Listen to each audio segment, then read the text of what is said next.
Construir un mundo de respeto, de diálogo y de salud mental es uno de los empeños de Belén Hernández Zoido, que es psicóloga clínica que lleva 30 años escuchando e interviniendo muchos casos de personas con diferentes inquietudes y diferentes problemáticas también. Belén además es experta en psicodrama. Ha estado al principio de la guerra de Ucrania atendiendo a niños y sobre todo es una persona que escucha muchísimo, y ella ha sido una de las voces que ha alarmado sobre la situación en la que se encuentra la sanidad pública con respecto a la salud mental. También ella estaba preocupada por la cantidad de suicidios en los jóvenes. Pues vamos a hablar con ella, vamos a concienciarnos mucho más de esta realidad de la salud mental que nos afecta a todos. Bienvenida Belén Hernández Zoido a Cruzando Fronteras. ¿Qué tal estás, Belén? Hola, muy bien, Fernando. ¿Qué tal? ¿Qué tal tú? Muy bien. Por Pues muy aquí. bien también, además con muchas ganas de tener esta conversación en torno a la salud mental, que es tan importante y que muchas veces quizá no la cuidamos tanto. Yo lo primero que te pediría para los seguidores del programa es que te presente brevemente quién es Belén Hernández Zoido. Bueno, soy psicóloga clínica, que trabajo, bueno, desde distintas orientaciones. Soy psicodramatista también, que eso quiere decir que a la hora de trabajar no solo trabajamos con una terapia verbal, sino que a veces también a través de la acción o del cuerpo. Pero bueno, la verdad es que yo trabajo con lo que cada uno necesite, ¿no? Soy también, porque yo di muchas vueltas en mi juventud, soy también historiadora del arte, estudié historia del arte, maestra, estudié magisterio también. Y con esto yo siempre animo a los jóvenes a decir, no importa que no tengas clara tu vocación porque la irás encontrando, ¿no? Eso me pasó a mí. Y bueno, llevo pues 30 años ya, o más de 30 años trabajando en clínica privada, y cada vez más me voy dando cuenta, a mí la clínica me va llevando a la psicología social, porque me doy cuenta que en la clínica podemos curar, entre comillas, ¿no? Males que en realidad se están produciendo en un contexto social, y cada vez me lleva a mí más a la prevención de deberíamos trabajar en contextos sociales para que el menor número de personas llegaran a la clínica, ¿no? Así que bueno, por ahí ando y andan mis reflexiones últimamente. Em, Has hablado hace un momentito de que eres especialista en psicodrama, y yo creo que el psicodrama también te ayudó a ti, sobre todo ayudó a muchos niños en Ucrania al inicio de la guerra, que ahí tuviste tú una experiencia muy fuerte, gracias también al psicodrama, ¿no? ¿Cómo se puede ayudar a través de estas Sí. técnicas? Sí, es verdad, es verdad. Sí, ahí se dio un poco la casualidad de que recién iniciada la guerra de Ucrania, cuando hacía un mes, justo en el mes exacto de la invasión, tuve la oportunidad de ir a Cracovia porque mi marido tenía que ir allí a algo de trabajo, y yo en esta inquietud social que te decía, pues yo pensaba, ¿qué podría yo hacer? Se me partía el alma, ¿no? De ver a esas familias, a esos niños, las madres. Y entonces pensé, bueno, mi marido va a estar igualmente allí, ocupando una habitación con una cama vacía al lado, una ciudad que estaba hasta arriba de refugiados de guerra en ese momento. Y entonces, pensando en esos niños que veían las noticias, y como psicodramatista, efectivamente, pues pensé, ¿cómo les puedo ayudar? Y se me ocurrió, llevé un montón de títeres, de esas marionetas de dedo, ¿no? Que eran animalitos, y porque yo pensaba, estos niños han salido de su casa, lo han dejado todo, no saben a dónde van, y esta soledad, ¿no? Que debían tener. Y efectivamente, ¿no? Me fui allí un poco a la aventura, me compré 200 títeres de estos, y me fui a Cracovia, me planté en la estación donde había visto por las noticias que estaban las familias refugiadas. Y la verdad que fue una experiencia preciosa, porque yo con los títeres me dejaron entrar, expliqué, porque no podían pasar gente donde estaban los refugiados, pero yo expliqué que venía de España, que tenía esta intención de trabajo, y me dejaron pasar. Y estuve allí varios días, Y fue precioso porque les dabas eso, los títeres a los niños, interactuaba con ellos. Y la idea era que se lo llevaran con ellos y en el bolsillo, que fuera como un amiguito con el que podían hablar y podían, una figurita de apego, ¿no? Y la verdad que fue muy bonito, tuvo una aceptación enorme, me lo pedían hasta las madres, las abuelas, los adolescentes ya bien mayores, todo el mundo quería su títere y veías a los niños interactuando entre ellos cuando estaban muy, pues con los puñitos cerrados, mirando al suelo, una situación muy dura. Fue muy bonito porque yo creo que les sirvió mucho, ¿no? Porque luego se despedían de mí muy, muy contentos, ¿no? Y digo, bueno, allá donde vayan, por lo menos llevan ese muñequito que lo habíamos investido de alguna manera de cariño, en ese juego, ¿no? La verdad que fue una experiencia bonita, impresionante, el sufrimiento allí. Ujú. O sea, ¿cómo podemos mejorar situaciones que parecen muy, muy oscuras y que sin embargo, pues con un simple muñequito, ¿no? Se puede generar un ambiente diferente y yo creo que tú misma también te habrá marcado mucho esta experiencia. Sí, sí, la verdad es que el llegar allí y bueno, ver en directo esos niños pues deshechos, ¿no? Cómo estaban. Y a mí me pasó algo impresionante allí, que era, yo no sabía hablar ucraniano, ellos no sabían español ni inglés, porque hablaban ruso o ucraniano y, y cómo nos entendíamos y cómo yo pude mantener. Recuerdo un diálogo con una madre, yo le preguntaba si esos niños que tenía ahí alrededor eran suyos, me dijo que dos de ellos, me dijo que tenía otro mayor que no había podido salir de Ucrania porque estaba en edad de luchar y no podía salir. Y todo eso, yo me pregunto, ¿y cómo entendía yo todo esto? No lo puedo saber muy bien, pero el hecho es que nos entendíamos, ¿no? Y una abuela también, yo le decía que venía de España, le explicaba a su nieto, ella, que España estaba muy lejos, ¿no? Me decían, ¿eso es en Bielorrusia? Digo, no, más lejos. Sí, la verdad que fue bonito y la satisfacción de ver cómo eso estaba sirviendo y cómo les cambiaban las caras a los niños, fue muy bonito, la verdad que sí. Mm. Ujú. También hay pequeñas acciones que a veces tienen repercusiones muy grandes. Por ejemplo, si los amigos del programa entran en Google y ponen Belén Hernández Zoido, pues seguramente sale una carta a la directora del país que tú escribiste y que ha tenido mucha repercusión.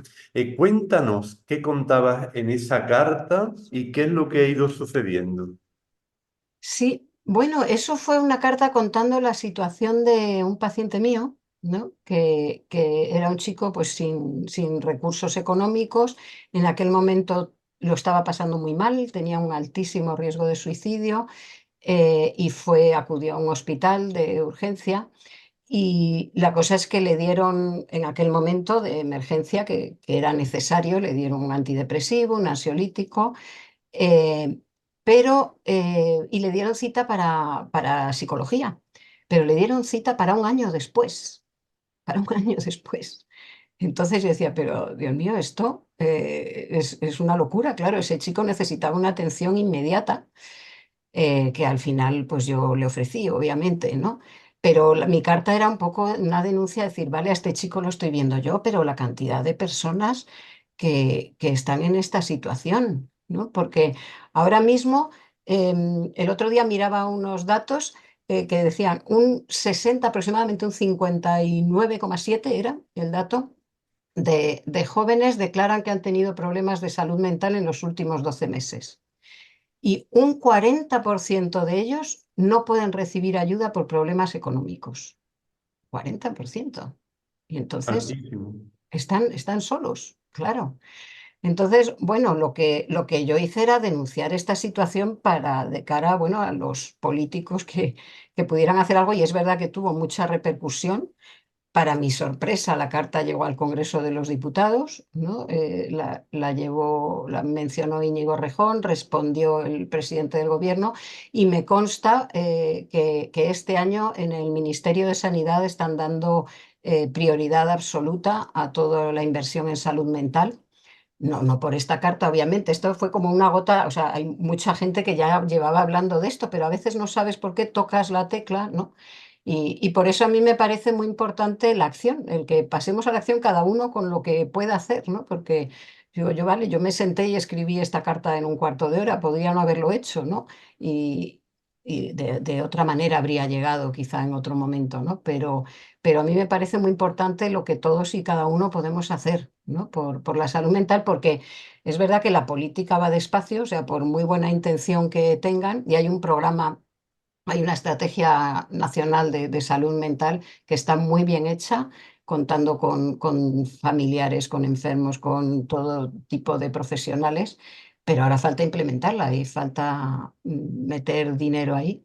Y lo que yo pienso es, bueno, mientras tanto, todos nosotros podemos hacer muchísimo por la salud mental, puesto que el atasco en la sanidad es el que es, ¿no? Pero cuidarnos unos a otros, ahí podemos hacer muchísimas cosas, ¿no? Que Ujú. necesitamos hacer. Pues si quieres podríamos un poquito aterrizar en esas cosas que podríamos hacer en nuestro entorno para cuidar la salud mental. Mm. Bueno, pues lo podríamos resumir en realidad en cuidarnos unos a otros, ¿no? Que parece una cosa así como muy general o muy tonta, pero la amabilidad, primero el mirarnos unos a otros, porque parece que no nos vemos, ¿no? La incidencia enorme de soledad no deseada, ¿no? Que forma parte de nuestras sociedades ahora mismo. El problema de la soledad no deseada es enorme, tanto que hay mucha gente que no sabe, pero que en 2018 se creó el primer Ministerio de la Soledad en el Reino Unido. Luego en Japón, en 2021, desde entonces existe también el Ministerio de la Soledad y el Aislamiento, lo llaman allí. Y aquí en España está el Observatorio Estatal de la Soledad No Deseada, también desde 2022, que lo generó la Fundación 11, que hace estudios sobre la soledad no deseada y qué cosas se pueden hacer, ¿no? Porque es verdad que la tecnología, por ejemplo, que es muy buena para muchísimas cosas, también nos está aislando, ¿no?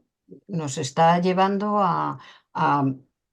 cada uno se mete en su ordenador, en su móvil, en su mundo, y hay cada vez menos interacción persona a persona, ¿no? Por ejemplo, eso con los niños, el mayor enemigo que tienen los niños ahora mismo es el móvil de sus padres, ¿no? Porque están deseando jugar, que los padres le hagan caso, y yo pienso, el móvil es algo, a mí me recuerda al cuento este del rey Midas, ¿no? Aquel rey que tenía el deseo de que todo lo que toque se convierta en oro, ¿no? Era como que se le cumplían todos los deseos hasta que se dio cuenta que iba a comer un pollo y se había convertido en oro, no podía comer, hasta que abraza a su hija, se convierte en oro y pierde a su hija, ¿no?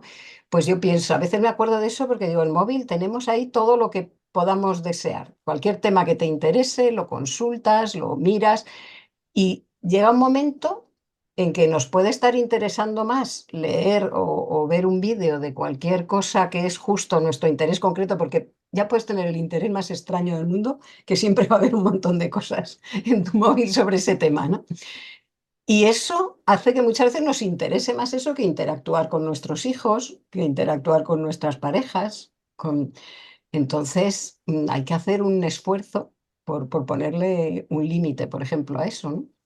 Eso como una de las cosas, pero este tema de la amabilidad, ¿no? Que yo decía, el mirarnos unos a otros, el tener detalles pequeños. El otro día estábamos, mi familia, fuimos a celebrar el cumpleaños de mi hijo a un restaurante y era gracioso porque el camarero era muy amable, un camarero joven que nos resultó muy amable y lo comentábamos, ¿no? Qué gusto, qué bien cómo atiende este camarero. Y fíjate que cuando le pagamos la cuenta vino y nos dijo, muchísimas gracias, da gusto atender a una familia tan simpática como usted. Nosotros no teníamos conciencia de haber sido especialmente simpáticos, pero él había generado algo también, ¿no? Y eso te da una sensación de satisfacción, detalles así de la vida, de saludarse, que nos hace a todos la vida más agradable, ¿no? Ujú. Entonces, hay mucho ahí. Mm. ¿Y cuáles crees que son los signos más comunes de problemas de salud mental que la gente tiende a pasar por alto? Pues mira, yo creo que hay un tema que es la vulnerabilidad. el que todos somos vulnerables y que parece que siempre se habla de cómo las redes sociales han contribuido a eso, ¿no? Yo creo que sí, pero el mostrar la vulnerabilidad, porque parece que tenemos que ser siempre fuertes, siempre mostrar algo importante hacia afuera o algo divertido o algo... y entonces compartir la vulnerabilidad y el clima de competición que hay, a mí eso sí me preocupa mucho, porque es algo que estamos tan imbuidos de ello que podemos no percibirlo, lo que tú dices, de que pasa desapercibido, ¿no? Porque es como si vivimos como un pez que vive en el agua, no es consciente de que vive en el agua, ¿no? Está acostumbrado. Pues ese clima de competición a mí me preocupa mucho, porque nos olvidamos de algo importante que es la colaboración. Yo veo en los trabajos, en jóvenes, pero también en personas mayores, la competición un poco de los egos, de mi carrera profesional, ¿no? Que suba y empiezo a competir con otros y no cae en la cuenta de que la colaboración me hace crecer más que si estoy compitiendo. La gente no se da cuenta de esa colaboración de que puede ser yo gano, tú ganas, ¿no? No siempre es yo gano, tú pierdo. O sea, yo gano, tú pierdes, o tú ganas, yo pierdo, sino que, y eso se están dando cuenta los jóvenes. Yo veo que los jóvenes en los canales de YouTube, que unos se invitan a otros, que el colaborar para crecer juntos, ¿no? A mí me preocupa más la gente que está muy con su expediente académico, con tan, tengo que llegar a esto, digo, creo que les veo mucho menos futuro que a la gente que se cae de esa carrera y, como yo digo, los que están en la cuneta y se encuentran unos con otros desde la vulnerabilidad y crean algo, hacen algo creativo juntos y salen adelante. Los veo mucho más espabilados y mucho más, con más futuro que aquellos a los que le estamos inculcando. Tienes que tener un buen expediente académico y tal. Digo, no sé yo. Pues hablando ahora de adolescentes y jóvenes, traemos al programa lo que es la pregunta sorpresa de alguien que está en este entorno y que quiere formularte una cuestión. Ujú. Hola Fernando, un saludo muy cordial. Hola Belén, un saludo también para ti. Yo quisiera hacerte una pregunta. Nosotros ya tenemos claro que el tema de la salud mental ha venido para quedarse y por ello ya lo contemplamos en nuestros planes de acción tutorial. ¿Cuáles serían para ti los temas fundamentales que no debemos dejar de trabajar en los centros escolares, en concreto en la etapa de secundaria, que es en la que yo trabajo? Muchísimas gracias. Bueno, sí, los centros escolares. Bueno, el problema enorme del tema del acoso escolar, a mí me parece un tema fundamental, la vigilancia sobre el acoso escolar en cualquier edad, ¿no? Eh, Porque hay un dato que a mí me parece importantísimo difundir, que es que el acoso escolar se da en el 100% de los centros.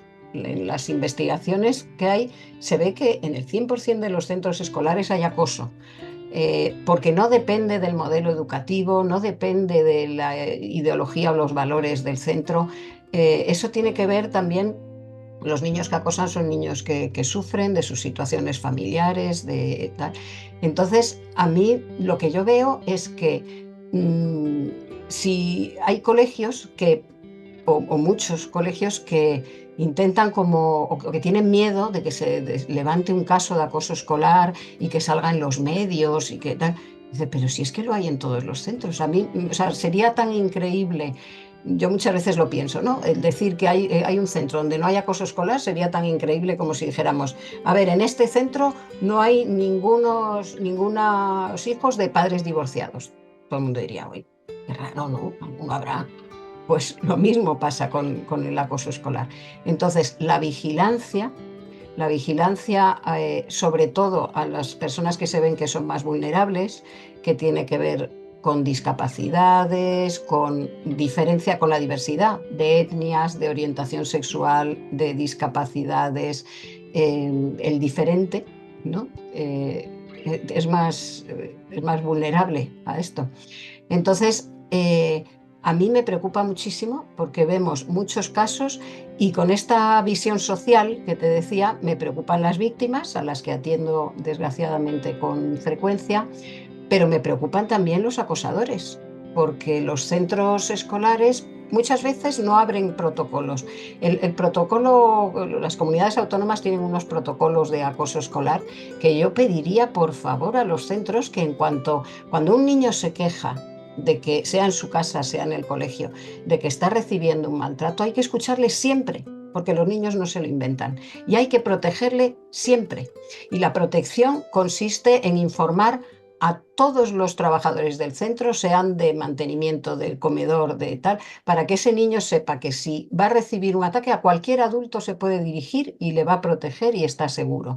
Eso por un lado. Y luego abrir el protocolo, que para eso están.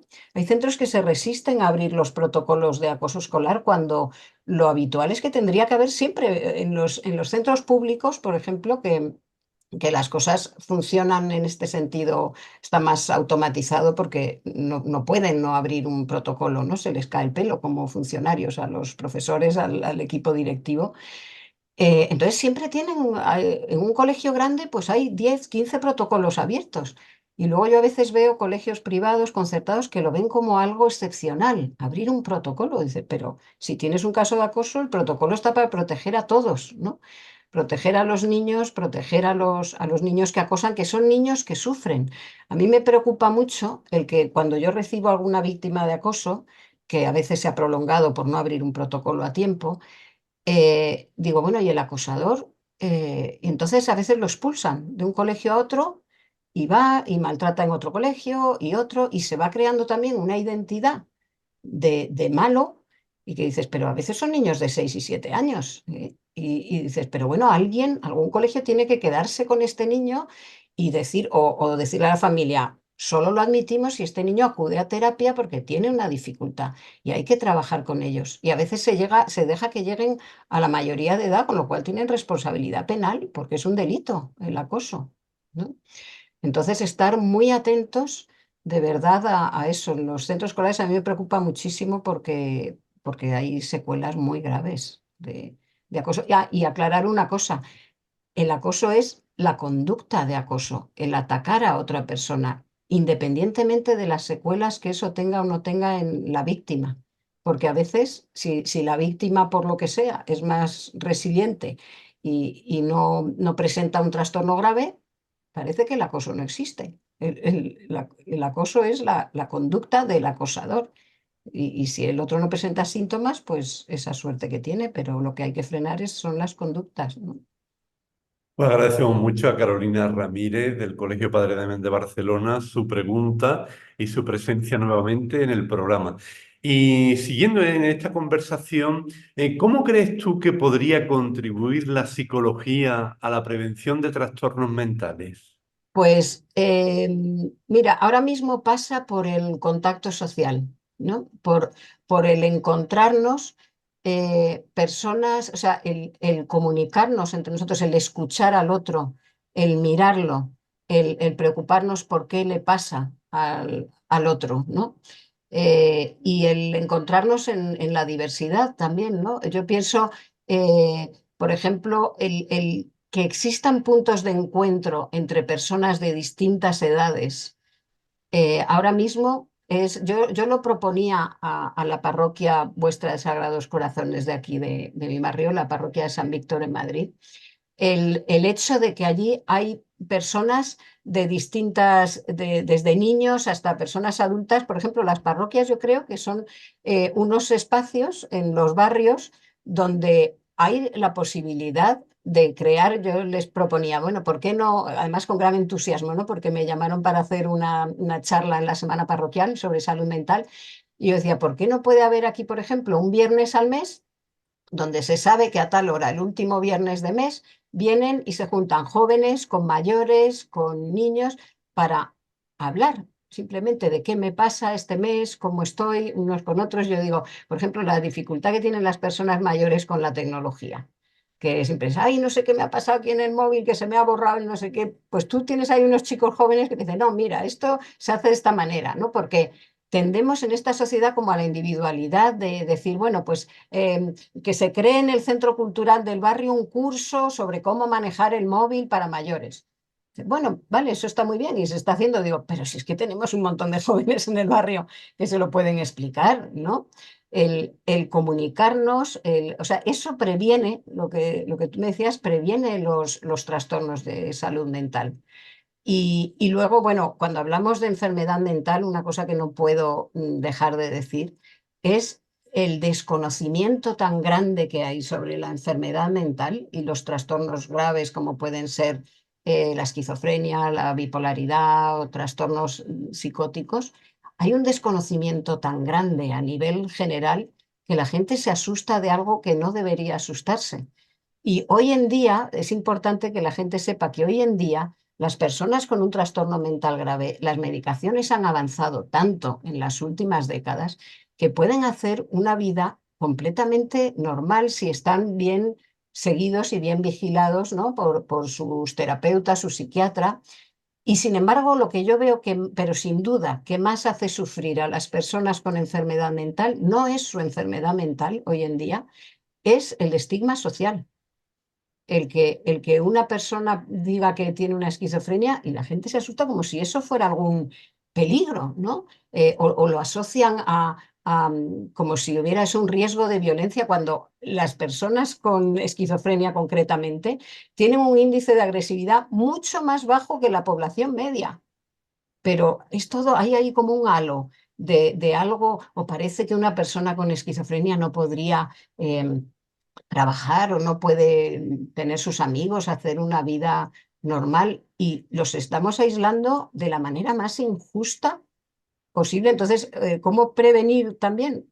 Informando porque hay un desconocimiento absoluto de la enfermedad mental. Y a mí me duele en el alma, porque hay prejuicios incluso dentro de las propias familias. O sea, personas que, pero ¿te has tomado la pastilla? Déjame en paz, estoy enfadado porque estoy enfadado como cualquiera. Tú imagínate que cada vez que te enfadas por algo, te dijera, ¿te has tomado la pastilla? Oye, déjame en paz, es que no me voy a poder enfadar, ¿no? O eso, o de pronto decir, ay, ya estás con tus cosas. No, no, no son mis cosas, ¿no? Es durísimo, ¿eh? Es una situación de impotencia que bueno, eso, que ojalá se difunda mucho esto de que no podemos ver a las personas con enfermedad mental como se veía a principios del siglo XX, por favor, si es que no tiene nada que ver, ¿no? Y también de cara a la esperanza de los chicos o las familias en que reciben un diagnóstico pues, de esquizofrenia o de trastorno bipolar, en decir, bueno, espera, esto se trata y no tiene por qué ser algo gravísimo, ¿no? Ujú. ¿Y cómo podríamos ayudar a que esta información llegue mucho más? Porque claro, hay una responsabilidad de las administraciones, de los medios de comunicación, de la escuela, de la sociedad en general para cambiar todo esto, ¿no? Sí, sí. Claro, pues mira, como estamos haciendo ahora, ¿no? Un canal de YouTube o yo participé también, hice una participación breve. Hubo un programa muy bueno que hizo Ana Blanco hace unos meses en televisión española que se llama Todo cambia y había un episodio dedicado a salud mental que debería verlo todo el mundo porque hablaba de estas cosas, ¿no? Entonces, desde luego, el difundirlo, el hablarlo el darle más espacio en los medios a personas con enfermedad mental y ver cómo, pues eso, cómo se expresan, cómo hablan, porque yo he visto también a veces, y es eso, es la falta de cultura en este tema. Yo no sé por qué ha sido un tema en el que no se ha hablado, ¿no? Se ha tenido ahí como un tabú. Pero yo recuerdo hace como un año también ver a una periodista con muy buena intención en un canal de televisión entrevistar a una persona con esquizofrenia y yo me estaba poniendo mala porque le trataba como si tuviera un retraso intelectual. Digo, pero que no, que las personas con esquizofrenia no tienen discapacidad intelectual. Le trataba como si fuera una persona como de 50 años y le hablaba como si fuera un niño. ¿No? Me ha dicho un pajarito que no sé qué digo, pero, pero tú normalmente le hablas a una persona de 50 años diciendo me ha dicho un pajarito. Por Dios. Y entonces el pobre hombre allí aguantando. lo que le decían, y digo, y es desconocimiento puro, ¿no? Dice, pero que no infantilices. Y entonces incluso periodistas con buena intención que dicen, mira, vamos a traer una persona con esquizofrenia y vamos a entrevistarla. Bueno, pero antes, por favor, conócele, ¿no? Entonces, de verdad, sí, hay que dar mucha voz. Hay emisoras de radio, alguna emisora de radio con personas con enfermedad mental y esto habría que dar espacios, ¿no? Espacios para darse a conocer, sí. Ujú. Bueno, yo creo que hay otros aspectos que preocupan a la población en general, que es el tema del estrés y de la ansiedad. ¿Qué estrategias habría para manejar este estrés, que yo creo que es como un virus que hay en la sociedad, y también la ansiedad? Sí, sí. Sí, es verdad que va aumentando porque estamos metidos en un mundo que exige también mucha productividad, ¿no? Parece que tenemos que estar siempre produciendo algo, ¿no? Y empieza a haber, yo me empiezo a encontrar con casos de personas que tienen mala conciencia por descansar, ¿no? Es simplemente, uy, es que estoy sentado sin hacer nada, ¿no? Parece que tengo que estar produciendo siempre, ¿no? Y la ansiedad realmente es un miedo, ¿no? Miedo a algo que en realidad no es tan peligroso como lo percibimos subjetivamente, ¿no? Entonces yo ahí veo, sí, por ejemplo, los jóvenes, esta visión del futuro de si no eres súper brillante, si no sacas unas notas maravillosas, vas a ser un fracasado, no tienes futuro, no tal. Eso mete una angustia en el cuerpo, ¿no? Y dices, bueno, en fin, hay muchas maneras de llevar una buena vida, ¿no? No todo es, por ejemplo, pienso en eso, ¿no? En los jóvenes con el mundo académico que genera tantísima ansiedad, ¿no? El paradigma para mí de la ansiedad es el curso de segundo de bachillerato, ¿no? Cuando van a entrar en la EBAU, que parece como si la EBAU te jugaras toda la vida y verdaderamente lo experimentan los chicos así. Yo digo, pero oye, que hay muchas maneras de vivir, ¿no? Entonces esta competición, en lugar de la calma que genera la colaboración, la creatividad, el estar juntos creando algo nuevo, que eso genera un bienestar y un entusiasmo colectivo, el sentir que el otro es un rival y que te va a pasar por delante y te va a quitar algo como si no hubiera en esta sociedad sitio para todos y que ese mensaje un poco de solo los mejores se salvarán y el resto no. Todo eso son constructos que nos hemos inventado, eso no corresponde con la vida real, ¿no? Que al final, anda que no hay lugares para vivir bien, ¿no? Y profesiones y sitios en la sociedad, ¿no? Pero vamos generando esa cosa que, claro, es un estrés o el estrés laboral, el maltrato laboral es otra de las causas de consulta frecuente, eh, la explotación, es decir, bueno, hay cosas verdaderamente que yo veo inhumanas, ¿no? En aras de la productividad y sobre todo chicos jóvenes en los 2 primeros años de trabajo, esos 2 años famosos de experiencia que siempre se piden, experiencia de 2 años. Es que hay chicos que pasan por una auténtica esclavitud. Yo tengo un sobrino que salía de trabajar durante temporadas a las 4 de la mañana y entraba a las 8. Y sentía como que lo tenía que admitir porque hay que aguantarlo unos años para tener ya esa experiencia. Hasta que ya por detrás de mí entra otro esclavo, ¿no? Que hace esto. No puede ser, ¿no? Y luego a la vez le mandamos a los jóvenes el mensaje de es que hay que ver, no aguantan nada. Bueno, es que hay cosas que no hay que aguantar, ¿no? Y hacen bien en protestar. Vamos, y que las empresas puedan entender que el buen trato a los trabajadores es muy rentable, es muy, muy rentable y da beneficios, eso las empresas deberían entenderlo, porque la explotación no genera, te puede dar beneficios a corto plazo, pero bueno, estás teniendo bajas laborales, y no generando una lealtad del trabajador con la empresa, ¿no? Eso es otro mensaje muy importante. Y Belén, ¿cuándo una persona con estrés o con ansiedad tendría que recurrir a una ayuda profesional? Bueno, eso es otra cosa controvertida, que ahora a veces dicen, es que la gente consulta por problemas de la vida cotidiana, como si no se debiera consultar por eso, ¿no? Yo creo que el criterio de consulta es el sufrimiento prolongado al que uno no le está pudiendo encontrar salida, ¿no? Porque sí, a veces, claro, como hay un atasco, por ejemplo, en la sanidad pública, ¿no? Y la vía de entrada a la sanidad pública son los médicos de familia, que a su vez derivan a salud mental, pues yo me encuentro que a veces los médicos de familia dicen, bueno, es que la gente consulta por cosas de la vida cotidiana, que no, como dando a entender, que no deberían consultar. Entonces, yo digo, bueno, el criterio es el sufrimiento. Cuando alguien consulta es porque no está encontrando otra salida. Y ahí volvemos a lo de antes. ¿Por qué no está encontrando otra salida? Porque ha dejado de haber ese apoyo social cercano. Si yo tengo una familia que me apoya, unos amigos con los que me siento tranquilo y puedo comentar mis angustias y me tranquilizan y compartimos, entonces no recurro a un profesional. Pero si no tengo a nadie, si me siento solo y estoy angustiado, pues voy a un profesional. Por eso yo voy a la prevención, ¿no? Pero el criterio para consultar, pues cuando te sientes muy mal y no ves otra salida. Es que a mí también me da, no sé qué, me da pena cuando al final acabamos culpando a los pacientes. Hay que ver, es que consulta por nada. Hombre, por nada no consulta a nadie. La gente consulta porque sufre, ¿no? Y no le podemos decir que se aguanten. Ahora, que sería deseable que su entorno pudiera tener un entorno más acogedor, más, con más escucha y entonces no consultaría, por supuesto.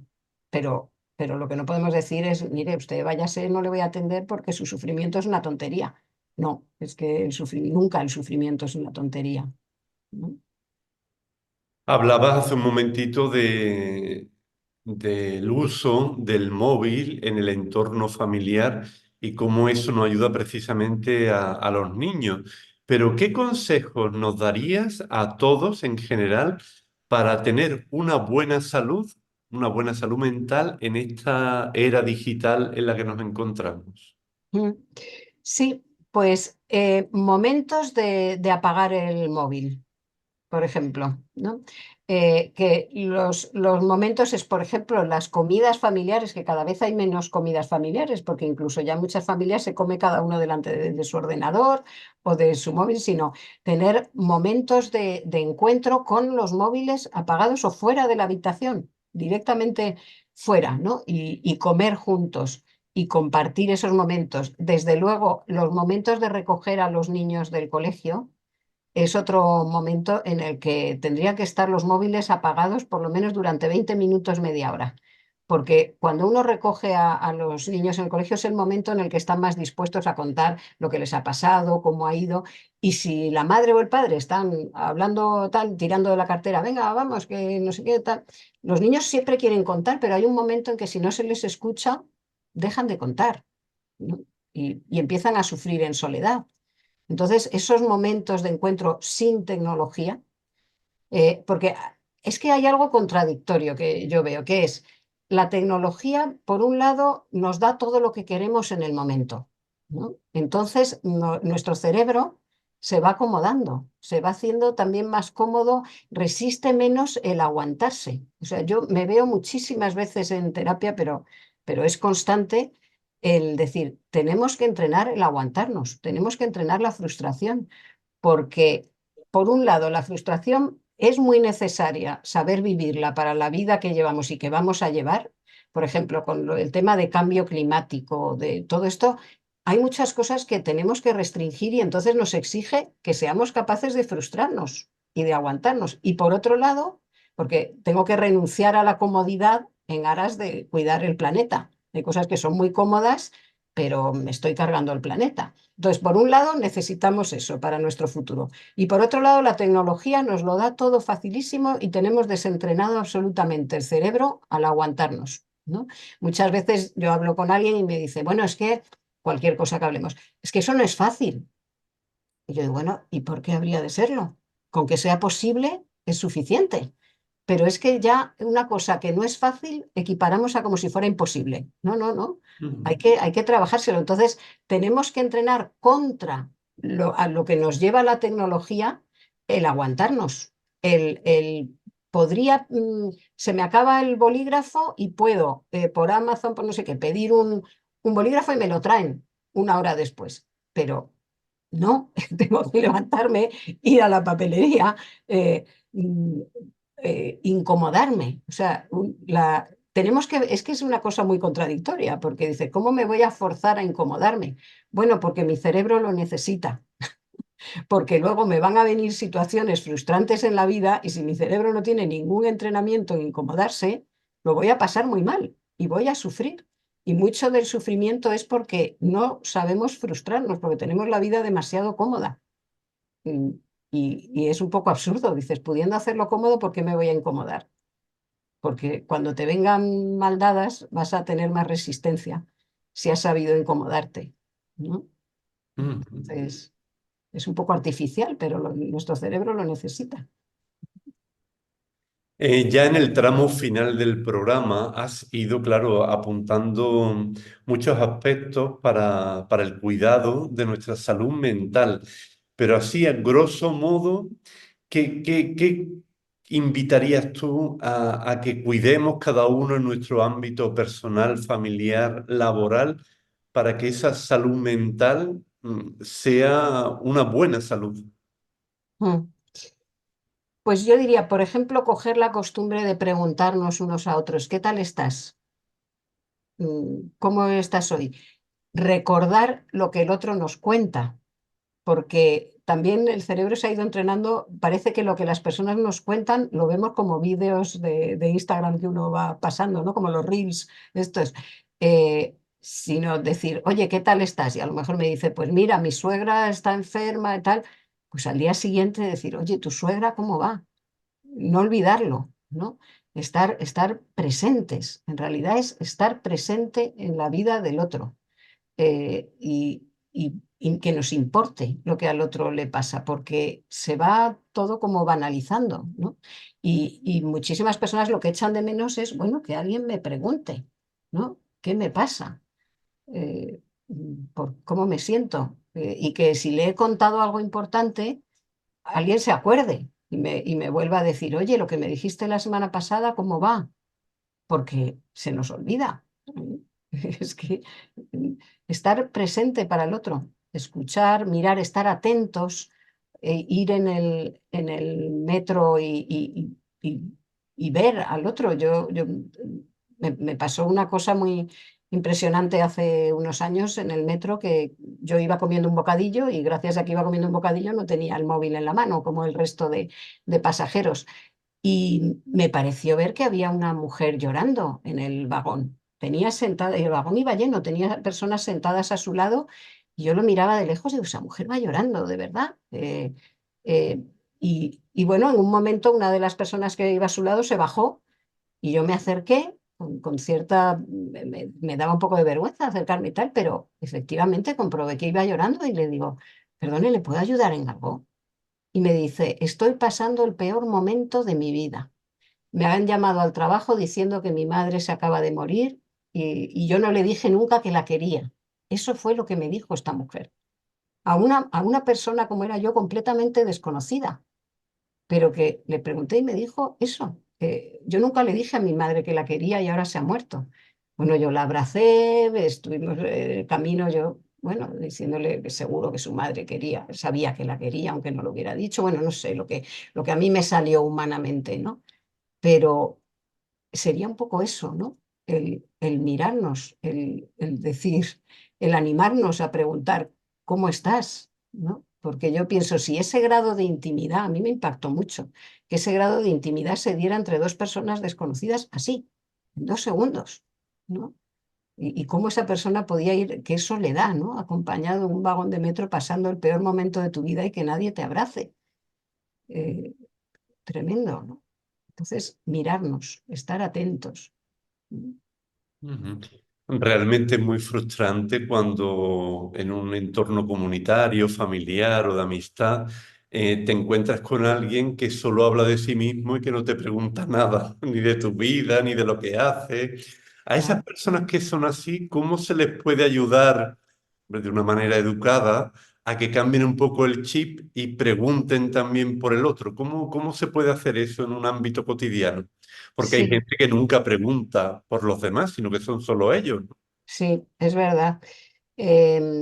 Yo a esas personas les suelo mandar a hacer algún voluntariado. Es decir, realmente a conectar con otras realidades, ¿no? A decir, bueno, espera, vamos a ver, ¿no? O, sí, a veces, claro, depende cuál es la situación, pero decir, oye, ¿por qué no me acompañas? O ver otras personas con problemas, ¿no? Para salir del propio bucle, ¿no? Y cómo para salir del propio bucle, el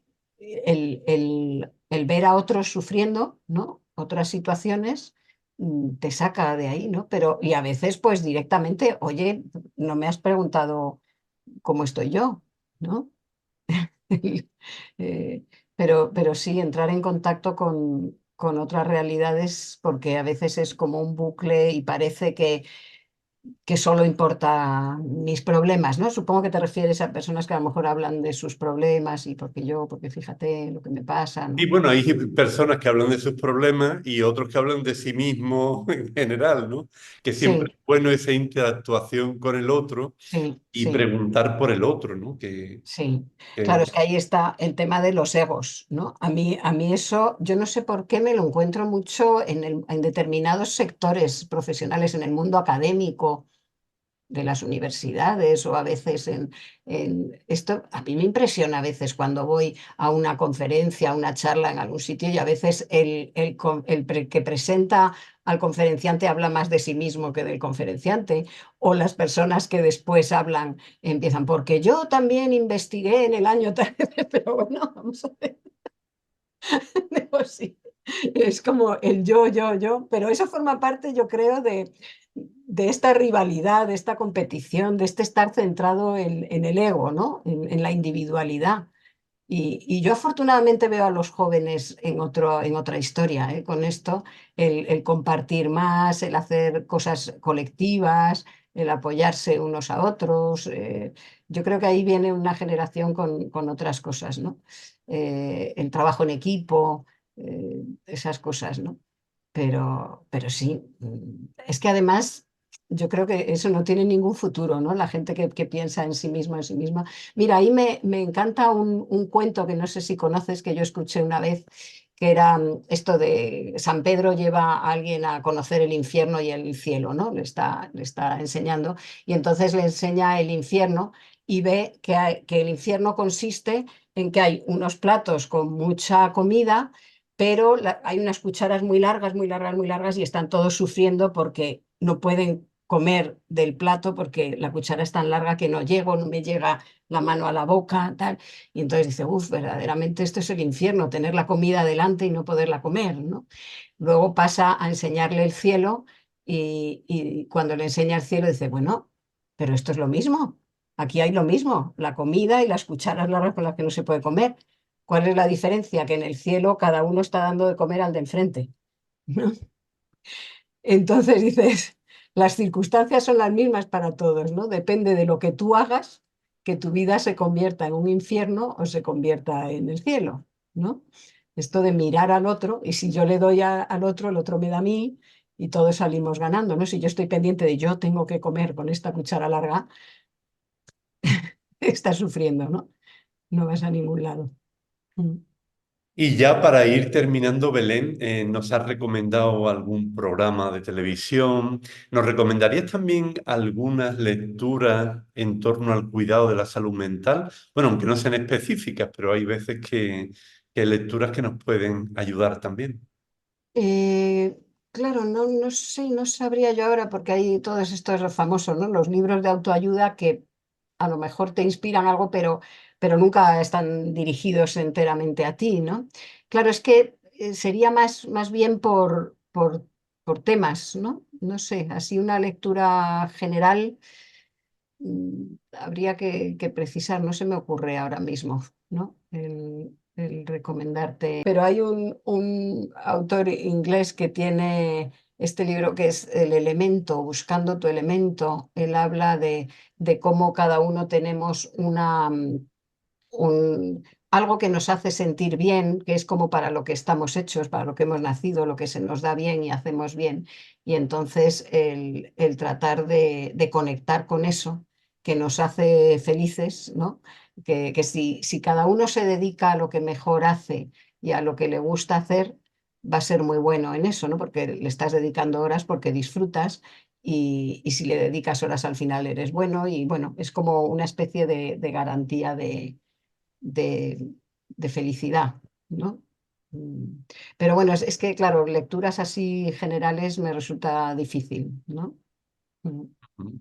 Bueno, pues Belén, yo creo que con todo lo que nos has dicho hoy ya tenemos ahí tarea para cuidarnos en esto de la salud mental, en esta búsqueda en el fondo de lo que decías ahora, de la felicidad, de que todos queremos estar bien, queremos ser felices y que nuestros entornos sean también unos entornos felices en los que las personas puedan crecer. Yo me estaba acordando también, ha sido una lectura general del Evangelio, ¿no? Yo creo que es un texto No, en claro, el que realmente se nos invita a ser bienaventurados, a ser claro. felices, y esa sabiduría de Jesús pues también nos ayuda a crecer en los más diferentes ámbitos. No Mm. sé si tú piensas esto también. Claro, sí, sí, sí. Además, hay cosas, yo me acuerdo, o sea, en el Evangelio hay muchos pasajes y muchas cosas, y la vida de Jesús, dices, bueno, es que o sea, tiene mucho sentido, por ejemplo, el portarte bien con otro, ¿no? Hacer el bien a otro, eso genera, a su vez, que ese otro es como una cadena, ¿no? Cuando tú haces algo bueno por otro y el otro lo recibe, le dan ganas de ser mejor, ¿no? Que yo creo que eso está en el Evangelio también, ¿no? Pero claro, pasa una cosa con la bondad, yo no sé por qué, pero bueno, porque somos humanos y es así. Genera dos cosas. Por un lado, la bondad genera bondad, ¿no? Y por otro lado, alguien que se comporta bien, que es bueno, también genera a veces sospecha, envidias. Bueno, Jesús lo acabaron matando, ¿no? Pero que es, o sea, también una persona buena muchas veces se convierte como para otros como una especie de espejo de lo que yo no estoy haciendo, ¿no? Claro, este está portándose así bien y yo no, y a veces hay envidias y puede ser como chivo expiatorio, ¿no? La persona que se porta bien, ¿no? De otras personas bueno, que pueden llegar a matarlo, ¿no? Pero yo sí, muchas veces en la vida real hay historias que recuerdan al Evangelio, ¿no? Porque, bueno, en el fondo de verdad que sí que el amor, ¿no? El amor cura y el amor sana, yo lo tengo clarísimo, ¿no? Que la terapia es un ejercicio de amor también, ¿no? De escucha, de amor, de comprensión, porque nada de lo humano nos es ajeno, ¿no? Los seres humanos nos parecemos mucho más de lo que pensamos unos a otros, ¿no? Y bueno, pues sí, mira, el Evangelio puede ser ¿no? El amar sabiendo que pagas un precio también, ¿no? A veces. Pues terminamos nuestro programa con estas reflexiones y agradeciéndote, Belén, pues tu presencia y todo lo que nos has compartido. Y ya pues en algún otro momento continuaremos hablando contigo de este tema tan apasionante, tan necesario de la salud mental. Muchas gracias y hasta siempre. Pues yo encantada. Muchísimas gracias, Fernando, por la invitación. Ya sabes que yo disfruto con esto, difundiendo esto. Gracias. Si te ha gustado esta entrevista con Belén Hernández Zoido, te animamos a que te suscribas a nuestro canal, que le des a like, que actives la campanita y que hagas tus comentarios con aquellas cuestiones que más te han llamado la atención de lo que Belén nos ha ido comentando. Muchas gracias.